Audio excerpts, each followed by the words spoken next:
Mensahe ng pasasalamat. Magandang umaga po. Ngayong araw ay ating ipinagdiriwang ang isang espesyal na pagtatapos. Ito po ay araw ng kasiyahan at tagumpay sa aming pag-aaral. Una sa lahat, nais po naming pasalamatan ang aming mga mahal na magulang. Kayo po ang aming unang guro at gabay sa buhay.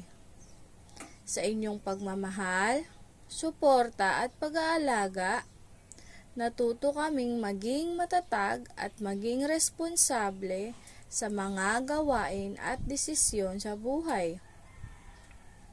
Maraming salamat po sa inyong walang sawang pagmamahal, pag-aalaga at paggabay sa amin araw-araw.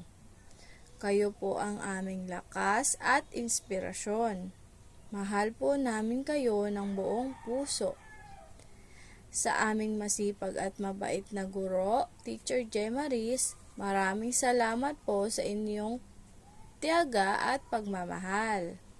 Kayo po ang nagturo sa amin kung paano magsulat, magbasa at magbilang, at higit sa lahat kung paano maging mabuting bata.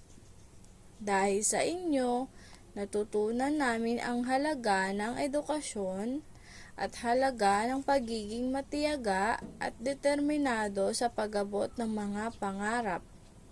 Maraming salamat sa inyong dedikasyon at inspirasyon. Marami po kaming natutunan mula sa inyo at hinding-hindi po namin kayo makakalimutan.